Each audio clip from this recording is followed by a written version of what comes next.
বাড়ির সামনে ঠাঁই দাঁড়িয়েছিল রূপসা। বুবলাই পার্কে গেছে তার ঠাম্মার সাথে, রোজই যেমন যায়। আজ প্রায় 6টা বাজতে চলল, তাদের কারুর দেখা নেই। একবার ভেবেছিল নিজেই পার্কে গিয়ে দেখবে, কিন্তু ওই মহিলার যা মেজাজ, রূপসাকে দেখে সবার সামনেই হয়তো সিন ক্রিয়েট করবে। আর একটু দেখা যাক, কোথায় আর যাবে। হয়তো উনারই মতো আর কাউকে পেয়ে গেছেন। এখন দুজন বসে বসে ছেলের বউদের মুন্ডুপাত করছেন। পার্কে গিয়ে বুড়ো বুড়িগুলোর তো এই কাজ। কতবার রূপসা বলেছে বাড়ি থেকে বেরোলে মোবাইলটা সঙ্গে নিয়ে বেরোতে, উনার নাকি মনেই থাকে না। আজ এলে আচ্ছা করে দিতে হবে।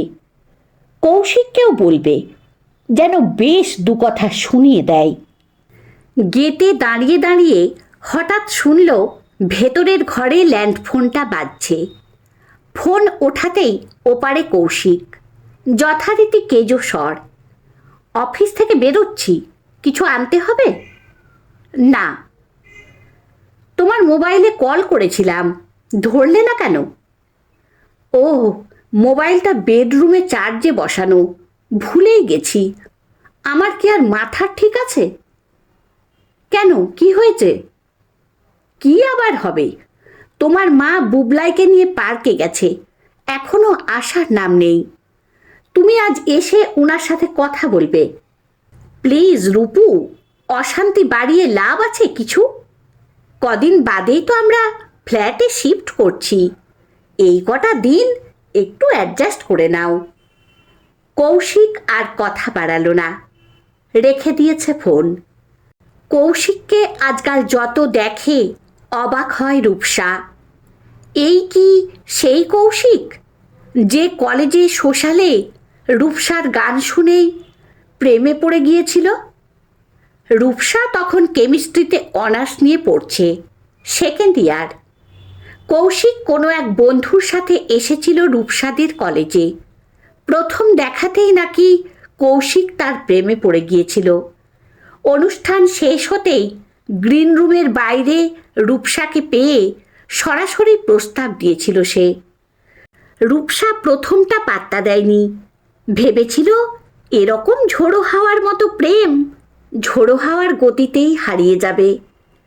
কিন্তু তাকে ভুল প্রমাণ করে টানা 3 সপ্তাহ আদা জল খেয়ে পিছনে পড়েছিল কৌশিক। রূপসা যেখানে যাচ্ছে কৌশিক পিছু নিচ্ছে। কলেজ, কোচিং, সিনেমা হল, বন্ধুর বাড়ি। অসহ্য হয়ে শেষে একদিন কৌশিকের মুখোমুখি হয়েছিল সে। এভাবে সব জায়গায় আমাকে ফলো করছেন কেন? কি চান আপনি? আপাতত তোমার ফোন নম্বর, হেসে জবাব দিয়েছিল কৌশিক। আমি কোথায় যাচ্ছি, কি করছি সব খবর রাখেন, অথচ ফোন নম্বর পাননি? এটা বিশ্বাস করতে বলেন আমাকে? দেখো, এটা ঠিক যে চাইলেই আমি তোমার নম্বর জোগাড় করতে পারতাম, কিন্তু আমি চেয়েছিলাম নম্বরটা তুমিই আমায় দাও। সেদিন কৌশিকের চোখে এমন কিছু ছিল যা দেখে রূপসার মনে আর সন্দেহরা দানা বাঁধতে পারেনি। ব্যাস, সেই ওদের একসাথে চলা শুরু। কৌশিক কম্পিউটার ইঞ্জিনিয়ারিংয়ের ছাত্র ছিল, ক্যাম্পাসিংয়ে চাকরিও পেয়ে গেল নামি দামি আইটি কোম্পানিতে। রূপসাও ততদিনে গ্র্যাজুয়েট হয়ে গেছে। দুই বাড়ির সম্মতিতেই 4 হাত এক হয়ে গেছিল ওদের। কৌশিকের ইচ্ছায় রূপসা এমএসসির ফর্ম তুলল, ক্লাসও করল কয়েক মাস। কিন্তু তারপরেই শরীর জানান দিল তৃতীয় কেউ আসছে তাদের মাঝে। রূপসাও ইতি টেনে দিল পড়াশোনায়। বুবলাই আসার পরের 9টা বছর যেন ঝড়ের গতিতে কেটে গেল। এখন অবশ্য ছোট্ট বুবলাই অনেক স্বাবলম্বী, একা একাই গুছিয়ে খেতে পারে। স্কুল থেকে ফিরে হোমওয়ার্কও নিজেই করে নেয় অধিকাংশ দিন। প্রয়োজনে টুকটাক কাজে রূপসাকে সাহায্যও করে। এখন রূপসার অনেক অবসর। ছেলে স্কুলে চলে গেলে বাড়িতে সে আর শাশুড়ি মা। রান্নার দিকটা উনিই দেখেন। ঠিকই কাজের মেয়েটা সব গুছিয়ে দিয়ে যায়। নিজে সাজানো গোছানো ঘরটাকে পরিপাটি করা আর নিজের দেখভাল ছাড়া রূপসার হাতে তেমন কোনো কাজও থাকে না।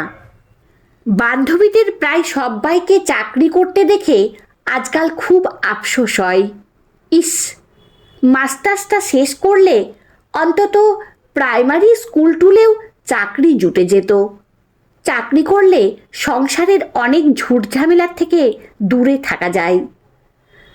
বুবলাইকে পড়াতে পড়াতে মাঝে মাঝেই মনে হয় একটা প্লে স্কুলে জয়েন করলে কেমন হয়। তারপরেই মনে হয় রক্ষে করো বাবা, একটা দস্যিকে সামলাতেই প্রাণ ওষ্ঠাগত, ওখানে তো এরকম অন্তত গোটা 25 থাকবে। রাস্তার আলোগুলো ধীরে ধীরে জ্বলে উঠছে। ঘড়ি দেখল রূপসা, 6:30 বেজে গেছে। এবার সত্যিই দুর্ভাবনা হচ্ছিল তার। ঘরে পড়া কামিজটা বদলে নিল চটপট। গেটে তালা ঝুলিয়ে পার্কের উদ্দেশ্যে রওনা দিল। অবাধ্য পথ ফুরোচ্ছেই না। 200 মিটার পথ যেন আজ 2 মাইল। পার্কের গেটে এসে দম নিল রূপসা। পথ অল্প হলেও উত্তেজনায় দুশ্চিন্তায় দরদর করে ঘামছে সে। পার্কে তেমন বড় আলোর ব্যবস্থা নেই। লাগোয়া ফ্ল্যাট বাড়িগুলোর আলোই যা ভরসা। তাতেই রূপসা দ্রুত গতিতে চারপাশে চোখ বুলালো। ও মা, কেউ কোথাও নেই। অন্যদিন পার্কের দক্ষিণ দিকের বেঞ্চে রিটায়ার্ড বৃদ্ধদের একটা দল বসে থাকে, আজ তারাও কেউ নেই। কৌশিককে এক্ষুনি জানাতে হবে।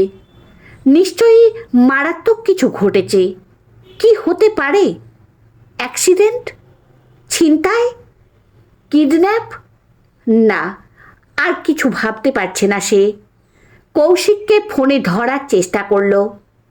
উফ, বেজেই যাচ্ছে ফোন, বেজেই যাচ্ছে। কি ক্যালাস ছেলে রে বাবা, অপ্রয়োজনে 1000 বার ফোন করছে। এদিকে দরকারে তাকে পাওয়া যায় না। অবশেষে ফোন ধরেছে কৌশিক। তাড়াতাড়ি বলো, ড্রাইভ করছি, সামনে পুলিশ আছে। পুলিশেই খবর দাও। তোমার মা আর বুবলাইকে কোথাও পাওয়া যাচ্ছে না। কান্নায় ভেঙে পড়ে এবার রূপসা। আরে, এরকম করছো কেন? কুল ডাউন রূপু, আমি 10 মিনিটের মধ্যে বাড়ি পৌঁছচ্ছি। Everything will be fine. দিশেহারা হয়ে বাড়ির দিকে এগোচ্ছিল রূপসা। পথে যাকে পাচ্ছে তাকেই ধরে জিজ্ঞাসা করছে বুবলাইকে দেখেছে কিনা। কেউই কোনো সদুত্তর দিতে পারছে না। বাড়ির প্রায় কাছাকাছি পৌঁছে দেখল একটা রিকশা দাঁড়িয়ে তাদেরই গেটের সামনে। তার থেকে বুবলাই নেমে হাত ধরে তার ঠাম্মাকে নামাচ্ছে। প্রায় দৌড়ে ওদের কাছে পৌঁছে গেল সে। মাকে দেখেই লম্ফঝম্প শুরু করে দিয়েছে বুবলাই। মা, জানো কি হয়েছে? বুবলাইকে চোখ পাকিয়ে থামিয়ে অপর্ণার দিকে ফিরল রূপসা। তোমার কি কোনো কাণ্ডজ্ঞান নেই মা? এইটুকু ছেলেটাকে নিয়ে সেই কখন বেরিয়েছ, আর ফিরছ সন্ধে 7টায়। ফোনটা অবধি সঙ্গে নিয়ে বেরোনি। কিছু একটা ঘটলে কিভাবে খবর পেতাম?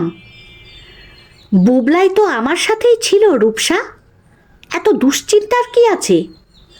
অপর্ণা সামান্য বিব্রত বোধ করেন। দুশ্চিন্তার কি আছে মানে? একটাই তো ছেলে আমার। তুমি নিজে মা হয়েও বোঝো না সন্তানের জন্য মায়ের চিন্তা করাটাই স্বাভাবিক? বুঝি। তারপর ধীর পায়ে চলে গেলেন নিজের ঘরে। অস্বস্তি হচ্ছিল রূপসার। অপর্ণার দৃষ্টিটা যেন গেঁথে রয়েছে তার সর্বাঙ্গে। এভাবে তাকিয়ে কি বলতে চাইছিলেন অপর্ণা? মা, ও মা। বুবলাইয়ের ডাকে সম্বিত ফিরল রূপসার। তুমি ঠাম্মাকে বকলে কেন মা? পার্কে দাদারা ক্রিকেট খেলছিল, বল লেগে ঠাম্মার পা কেটে গেল। আমি আর সোমেন কাকু ঠাম্মাকে নিয়ে ডাক্তারের কাছে গেলাম, তো তাই দেরি হয়ে গেল। সে কি? কোথায় মা? বুবলাইয়ের কথা শুনতে শুনতে রূপসা খেয়ালই করেনি কখন কৌশিক এসে পড়েছে। লজ্জায় অনুশোচনায় রূপসার ফর্সা মুখ টকটকে লাল। আমতা আমতা করে বলল, মা তো নিজের ঘরে গেল। কৌশিক দ্রুত পায়ে অপর্ণার ঘরের দিকে চলে গেল। পিছন পিছন বুবলায়ও। রূপসার পা চলছিল না। রাত বাড়ছে। কৌশিক যথারীতি তার মোবাইলে ব্যস্ত। সারা দিনের দস্যিপনায় বুবলায়ও বিছানায় পড়তেই ঘুমিয়ে কাদা। ঘর লাগোয়া ছোট্ট ব্যালকনিটায় দাঁড়িয়েছিল রূপসা। বাইরে জোর ঝড় উঠেছে। সারা দিন শহরবাসীকে রোদে পুড়িয়ে ঈশ্বরের কৃপা হয়েছে। অল্প অল্প বৃষ্টির ছাঁট এসে লাগছিল রূপসার গায়ে। তবু অন্তরের দহন জ্বালা যেন কমে না। নিজের বলা কথাগুলো নিজেরই কানে বাজছে বারবার। শাশুড়ি মাকে দোষারোপ করতে করতে কখন যে সে অজান্তেই চিরন্তন সত্যটা নিজের সামনে তুলে ধরেছে নিজেই বোঝেনি। সত্যিই তো, কৌশিককে দখল করতে করতে কোনো দিন তো এভাবে ভেবে দেখেনি। কৌশিকও বিনা প্রতিবাদে তার সব আবদার রেখে গেছে। কিন্তু সেই বা কী করত? সেও তো একটা রক্ত মাংসে গড়া মানুষ। রাগ, দুঃখ, অভিমান তারও তো হয়। বিয়ের পরপর যখন দেখত কৌশিক অফিস থেকে ফিরেই আগে মায়ের খোঁজ করছে, তার কষ্ট হতো। কৌশিকের প্রমোশনের খবরটা যখন তার আগে শাশুড়ি মা পেত, তার কষ্ট হতো। আর মায়ের হাতের রান্না খেয়ে কৌশিকের সেই উন্মাদনা, বাপ রে বাপ! শিখে নাও রূপু, শিখে নাও। রূপসা যেন রান্না শেখার জন্য জন্মেছে। কিন্তু এখন পরিস্থিতি অনেক বদলেছে। বদলেছে কৌশিকও। সেই ম্যা ম্যা ভাব অনেকটাই কেটেছে। না হলে মায়ের আঁচল ধরা ছেলে বউয়ের কথায় ফ্ল্যাটের খোঁজ করে? যদিও অনেক ক্ষেত্রেই রূপসার এখন মনে হয় মায়ের সাথে কৌশিকের ওই গদগদ আচরণ লোক দেখানো ছাড়া আর কিছুই ছিল না। মা ছেলের ভালোবাসায় রূপসা এসে ভাগ বসিয়েছে। এটা যাতে কখনোই মায়ের মনে না হয়, তার জন্যই কৌশিকের এই অভিনয়। কর্পোরেট স্ট্র্যাটেজি ঘরেও অ্যাপ্লাই করে থাকে কৌশিক। নিজের মনেই মাথা নাড়ে রূপসা। না না, এ তার একার সিদ্ধান্ত নয়। কৌশিক রাজি না হলে থোড়াই এসব সম্ভব হতো। ব্যালকনিতে কি করছো রূপু? ঘরে বৃষ্টির জল আসছে, ভেতরে চলে এসো। কৌশিক বাথরুম থেকে ঘুরে এসে শোবার তোড়জোড় করছে। তোমার সাথে একটা কথা ছিল। মশারি গুজতে গুজতে রূপসা বলে ওঠে। বলো। আচ্ছা, মাকে আমাদের সাথে নিয়ে গেলে হয় না? কোথায়? আশ্চর্য মানুষ তো তুমি। কোথায় যাবার কথা বলতে পারি? আমাদের ফ্ল্যাটে আবার কোথায়? এবার সত্যি সত্যি অবাক হয় কৌশিক।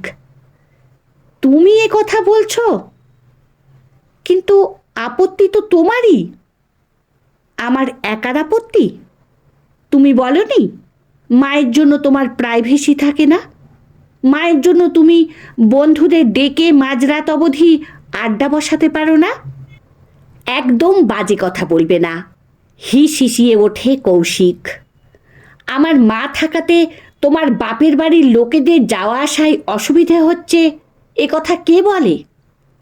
শাশুড়ির নাকের ডগা দিয়ে জিন্স টপ পরে বেরোতে অসুবিধে হয়, রোজ রোজ এই এক ঘ্যান ঘ্যানানি কে করে?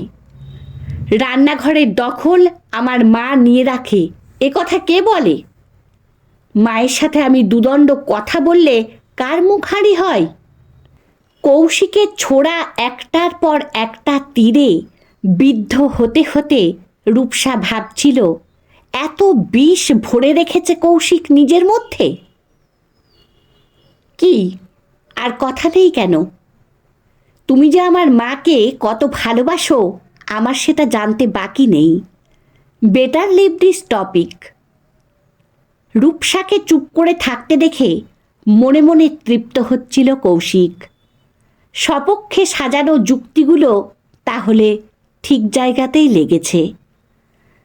কিন্তু সত্যিই কি কৌশিক শুধু রূপসার জন্যই ফ্ল্যাটে যাচ্ছে? তার নিজেরও কি কোনো স্বার্থ নেই? সে নিজেও কি স্বাধীনতা চায় না?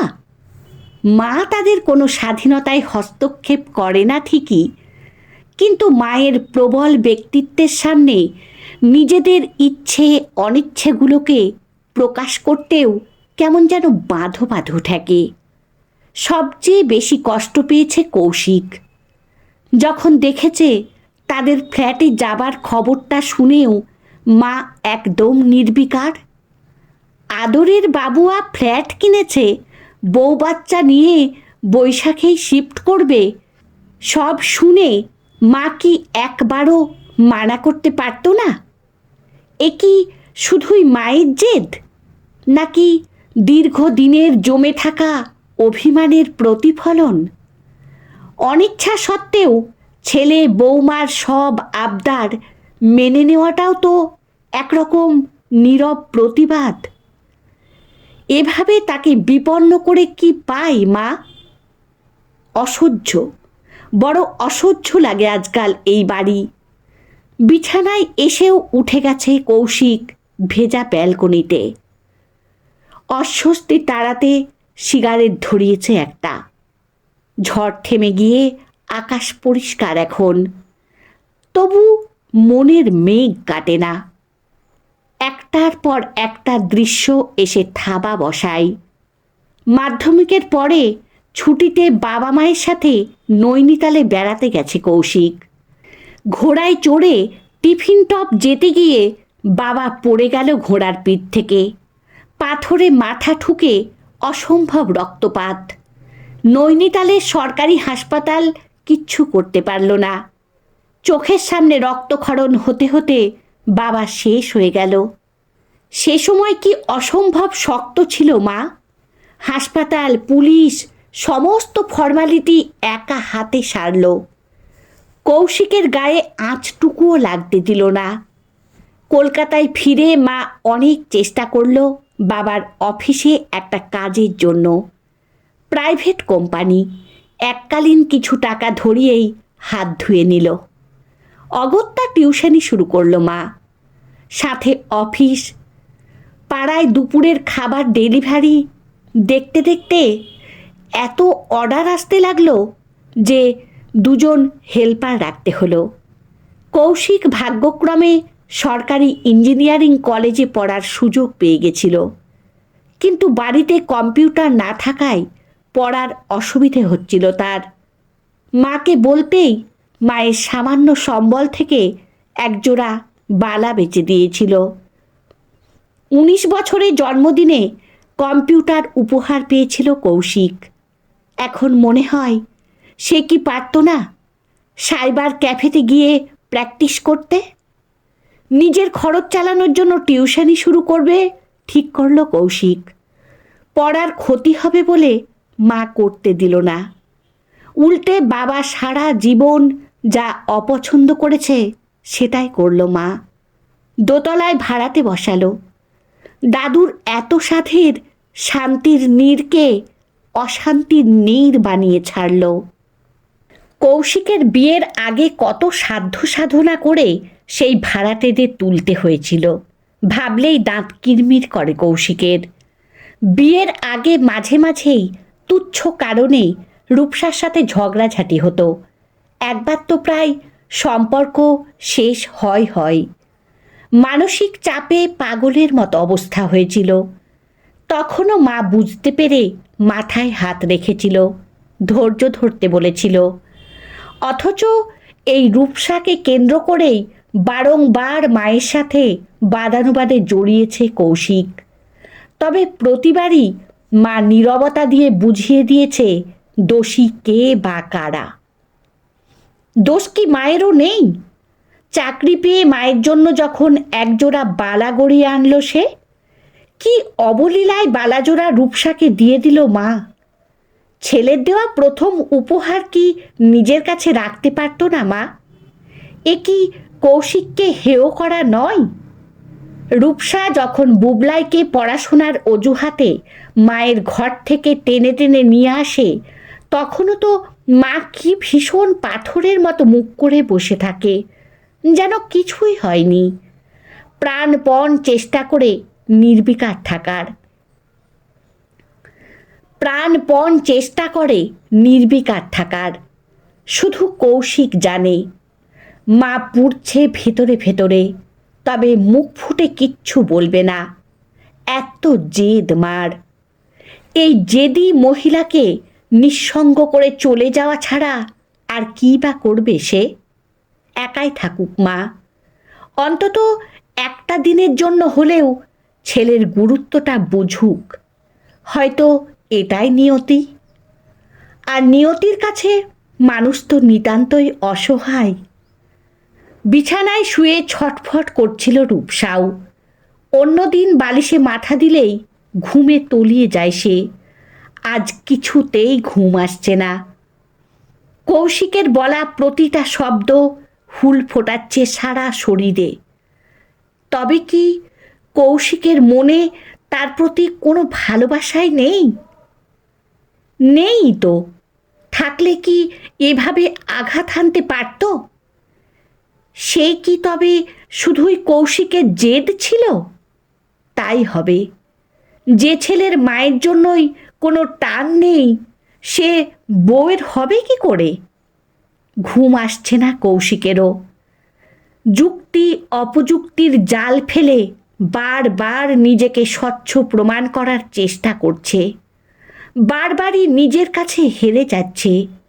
প্রতিনিয়ত বিবেকের সাথে লড়াই করেই কি তাকে বাকি জীবনটা কাটাতে হবে? ভোরবেলা উঠে গাছে জল দিচ্ছিল অপর্ণা। বেলফুলের গাছটায় কুঁড়ি এসে গেছে। বুবলাইটা বড্ড ভালোবাসে বেলফুলের গন্ধ। আরও একজন ভালোবাসত। কতগুলো বছর পার হয়ে গেল। তার স্মৃতি সবই তো প্রায় ধূসর। তবু একটা দুটো ঘটনা মাঝে মধ্যে মনে পড়ে গেলে চোখ ঝাপসা হয়ে আসে। বিয়ের পরে তমাল মাঝে মাঝেই অপর্ণার জন্য বেলফুলের মালা নিয়ে আসতো।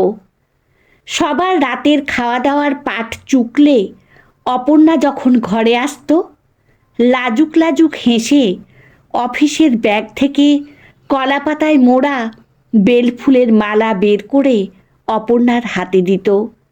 বলতো, শুধু বেলফুলের গন্ধ নয়, তার সাথে মিশে যাওয়া অপর্ণার চুলের গন্ধটাও তমালকে খুব টানে। দুই ভাই ছিল তমালদা। ছোট ভাইটা খুব খারাপ ধরনের জন্ডিসে মারা যাওয়ার পর তমালকে আঁকড়ে ধরে থাকত নির্মল আর শান্তিলতা। এই বাড়িটা নির্মলই করে গেছিলেন। স্ত্রীর নামে বাড়িটার নামও রেখেছিলেন শান্তির নীর। শ্বশুর শাশুড়ি যতদিন বেঁচে ছিলেন অপর্ণাকে মাথায় করে রেখেছিলেন। তারা চলে যাবার পর তমালও একইভাবে খেয়াল রাখত তার। তবে অপর্ণার কপালে তো সুখ বেশি দিন সয় না। চলেই গেল তমাল। বড় স্বার্থপর। একা একা ওপারে গিয়ে ভালোই আছে হয়তো। এবার তো ডেকে নিতে পারে তাকে। সব দায়িত্বই তো পালন করা হয়ে গেছে অপর্ণার। ঝিরঝিরে বাতাস বইছে বাগানে। রাতে ঝড় বৃষ্টি হয়েছে। কাল অনেক রাত অবধি জেগেছিল সে। বাবু আর চলে যাবে এই চিন্তাতেই কি? কিন্তু সে তো খুশি মনেই মেনে নিয়েছে সব। ছেলের মতামতকে বরাবরই প্রাধান্য দিয়ে এসেছে সে। সত্যিই তো, এই বাড়ি থেকে বাবু আর অফিসের দূরত্ব অনেকটাই। আর যেটা ছেলে মুখ ফুটে না বললেও অপর্ণা বোঝে, তা হলো ছেলের স্বাধীনতা চাই। সব মায়ের মতোই হাতের তালুর মতো করে ছেলেকে চেনে অপর্ণা। সংসার আলাদা হচ্ছে বলে একবারের জন্যও রূপসাকে সে দায়ী করে না। বিয়ে করে রূপসা যেদিন এ বাড়িতে এলো, সেদিনই অপর্ণা ঠিক করে নিয়েছিল ছেলের বউকে নিজের মেয়ের মতো করে কাছে টেনে নেবে। চেষ্টাও করেছিল। বাবুয়াকে বলে রূপসার পড়াশুনো শুরু করালো। সংসারের কোনো দায়িত্ব দিল না। আগের মতোই একার হাতে সব সামলাতো। বুবলাই হবার পর রূপসা যখন পড়াশুনো কেরিয়ার ছেড়ে পাকাপাকি হাউসওয়াইফ, তখন নতুন করে রান্নাঘরের দায়িত্ব দিতে অস্বস্তি বোধ হতো অপর্ণার। কি জানি কি মনে করবে মেয়েটা। তবে এই নিয়েও শুনতে হয়েছে সে নাকি রান্নাঘরের দখল ছাড়তে চায় না। দায়িত্ব দিলে হয়তো অন্য কিছু শুনতে হতো। মানুষ যে কি চায় তা বোঝা ঈশ্বরেরও অসাধ্য। বাবুয়ারা এই মাসেই একটা ভালো দিন দেখে ফ্ল্যাটে চলে যাবে। কথাটা মনে হতেই অন্যমনস্কতায় ক্যাকটাসের টপটাই হালকা ঠোক্কর খেল সে। যন্ত্রণায় বিকৃত হয়ে গেছে মুখ। ঘরে ঢোকার ছোট্ট সিঁড়িটায় বসে পড়ল সে। কাল খুব জোর বলটা লেগেছিল ডান পায়ের বুড়ো আঙুলটায়। ভাগ্যিস পুরো নখটাই উঠে যায়নি। তবে রক্তটা বেরিয়ে গিয়ে ভালো হয়েছে। জমে থাকলে কি বিপদ হতো কে জানে। অসুখ বিসুখ নিয়ে কাউকে বিব্রত করতে আর ভালো লাগে না। কিছু না করেই তো বিরক্তির কারণ সে। মা, তুমি পায়ে ব্যথা নিয়ে উঠে এসেছো কেন? দরজায় রূপসা দাঁড়িয়েছে। ওই গাছগুলোতে একটু জল দিলাম। কি দরকার ছিল? কাল তো বৃষ্টি হলো। বরাবরের অভ্যেস তো, তাই আর কি। তুমি এত সকাল সকাল উঠে পড়েছ? আজ তো শনিবার, বুবলাইয়ের ছুটি। তোমার সাথে একটু কথা ছিল মা। তুমি ঘরে চলো, আমি চা নিয়ে এসে বলছি। আমার ভোরে উঠে এক কাপ খাওয়া হয়ে গেছে, তুমি বলো, হাসি মুখে বলে অপর্ণা। তুমি আমাদের সাথে যাবে মা? আমি ওর সাথেও কথা বলে নিয়েছি। কোথায় যাব? অপর্ণা অবাক হয়। আমাদের ফ্ল্যাটে যথেষ্ট স্পেস আছে ওখানে। আমরা তিনজন থাকার পরেও অঢেল জায়গা থাকবে। একসাথেই যদি থাকি তবে ফ্ল্যাটে কেন রূপসা? এখানেও তো একতলা দোতলা মিলিয়ে অনেক জায়গা। ফ্ল্যাট থেকে ওর অফিসটা অনেক কাছে হবে গো। বুবলাইয়ের নতুন স্কুলও। যাই হোক, তুমি আমাদের সাথেই যাচ্ছ, এটাই ফাইনাল। এটাই ফাইনাল? এক চিলতে হাসি দেখা দেয় অপর্ণার মুখে। সব সময় গম্ভীর শাশুড়িকে হাসতে দেখে ভরসা পেয়ে রূপসা বলে, আর বাড়ি তো রইলই। আমরা মাঝে মাঝে ছুটি ছাটায় এসে দেখাশোনা করে যাবক্ষণ। 1 বছর পর বুবলাইয়ের জন্মদিন আজ। অপর্ণার বাড়িতে সকাল থেকেই সাজো সাজো রব। ছেলে বৌমা নাতি আসবে দুপুরে। ব্যস্ত হাতে খাওয়া দাওয়া থেকে শুরু করে ঘর সাজানো সমস্ত আয়োজন করেছেন অপর্ণা ও তার সাথীরা। না, অপর্ণা ছেলে বৌমার ফ্ল্যাটে যাননি। তবে ওরা মাঝে মধ্যে আসে যায়, টেলিফোনে খোঁজ রাখে। এই ভালো। জীবনের প্রতিটা সম্পর্কে সম্মানজনক দূরত্ব থাকাটা খুব জরুরি। একসাথে থেকে অনবরত কাছের মানুষদের আহত করার ঘোরতর বিরোধী সে। ওরা ভালো থাকুক। অপর্ণা দূর থেকেই খুশি হবেন। তার শরীর সামান্য অশক্ত হলেও মন এখনো তরতাজা। পরিচিত কজন বৃদ্ধ বৃদ্ধাকে সঙ্গে নিয়ে শান্তির নীড়ে তার বসবাস এখন। তারা প্রত্যেকেই কিছু না কিছু কাজের মাধ্যমে নিজেদের শরীর মন সুস্থ রাখার চেষ্টা করেন। সন্ধেবেলা বাড়িতেই বয়স্কদের সাক্ষরতার ক্লাস চলে, আর সকালে রান্নার ক্লাস। এত ব্যস্ততার মাঝে ফেলে আসা কাছের মানুষদের জন্য চোখের জল ফেলার অবসরটুকু তারা পান না। যাদের মনে তাদের জন্য কোনো স্পেস নেই, তাদের ঘরে স্পেস নিয়ে কি হবে? ছোট্ট এই জীবনের অভাব অভিযোগগুলো না হয় না বলাই রয়ে যাক। নিজেদের মতো করে ভালো আছেন তারা। ভালো থাকুক তাদের ভালোবাসার মানুষগুলোও।